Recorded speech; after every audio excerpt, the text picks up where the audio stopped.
A member of the House Financial Services and Small Business Committees. Congressman, great to see you. Thank you so much for being here.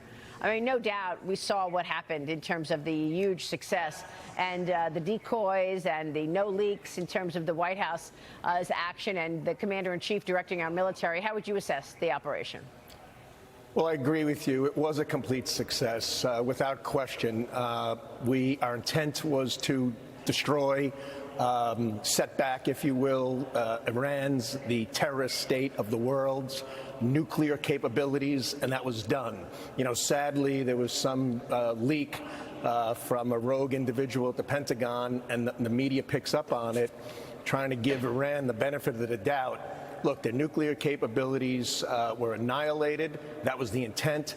The last 3 or 4 presidents said they were going to, had concerns about their nuclear development, uranium enrichment. I've been to the International Atomic Energy Agency. They had concerns during the Biden administration, significant factually based concerns, and the president took care of business. President Trump set them back, so it's no longer a threat. Well, you're right. Oh, there's so many presidents who've got their quotes. George Bush, Iran must not be allowed to develop nuclear weapons. Barack Obama, I've stated that Iran will never be allowed to obtain a nuclear weapon. Joe Biden, we will not allow Iran to acquire a nuclear weapon. Then you've got Donald Trump. Iran's key nuclear enrichment facilities have been completely and totally obliterated. And so Donald Trump did something about it. But look, I want to get your take on business here because the Senate is working to get the big, beautiful bill across the finish line. You've got only 1 legislative week left to get this on the president's desk by what he's expecting to be July 4th deadline.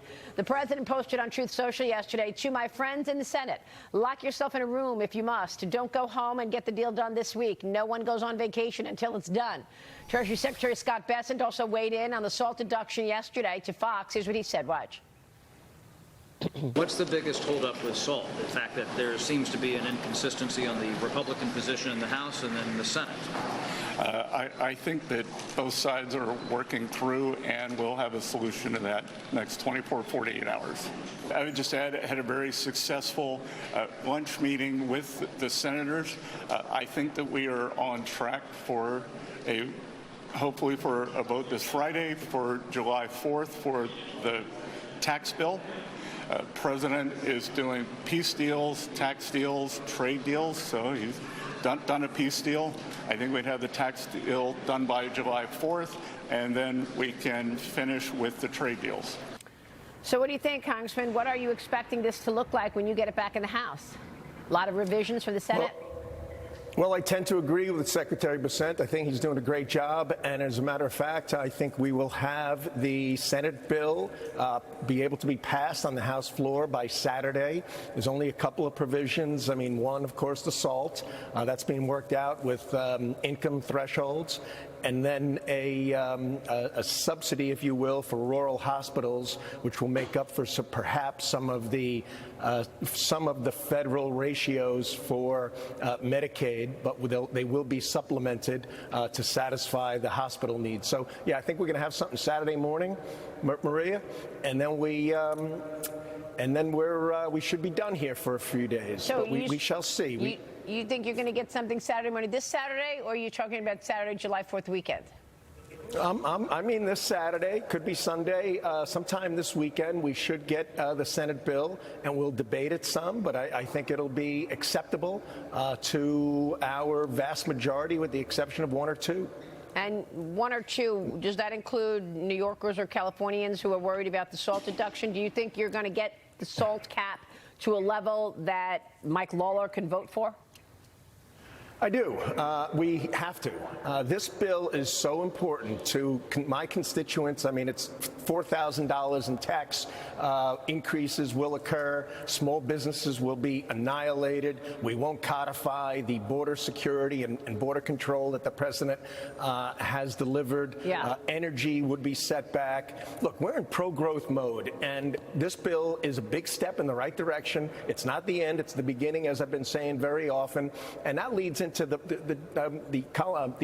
Jerome Powell situation, with him not working on the interest rates. He's got to be part of what's being built here, and that's an American movement of pro-growth, of American manufacturing, of success, and for more foreign trade. That's the whole idea here, and this bill is a big step in that direction. Well, I'll tell you, so much is riding on this. It's not just, what you said, small business. It's big business as well. I spoke with the chairman and CEO of Bank of America yesterday, Brian Moynihan. Here's what he said. Watch.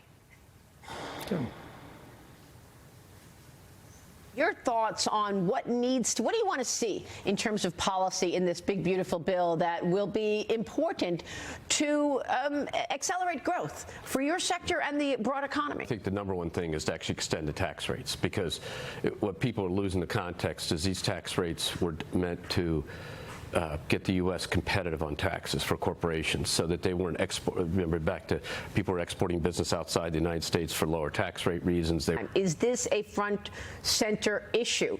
Getting those tax rates extended, ensuring they get this bill over the finish line? Well, the assumption they'll be extended so much, though, that if it didn't get extended, it would be a real shock to the system, and that's what everybody's working to avoid.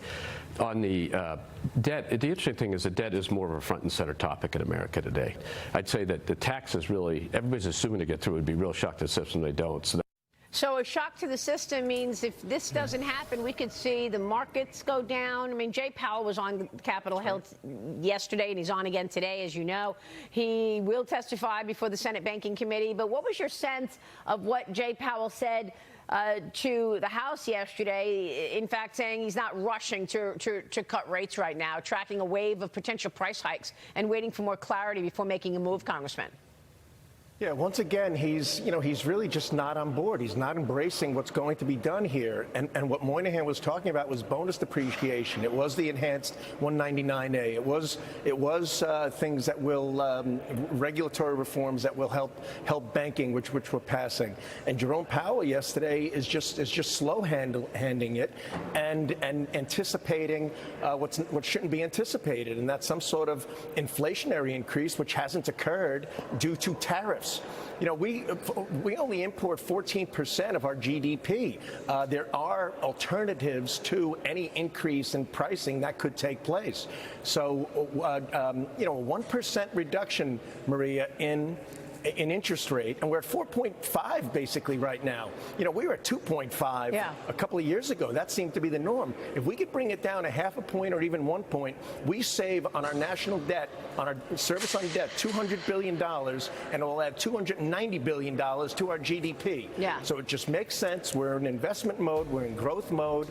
And Powell's blaming it on the wrong things. Yeah, and I know that's why President Trump has been, prodding the chairman to cut rates. It's largely because of the debt.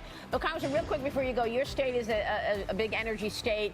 When are we going to see the president's energy agenda in terms of permitting, et cetera, tapping into the capacity in America really play out? Is that a second half of the year priority? Well, it is part of the reconciliation, is part of the BBB. Okay. We're all working on it. And you know what? Our governor in Pennsylvania drags his feet when it comes to our natural resources as well. So maybe we need a new governor as well. But thanks, Maria. You're the best.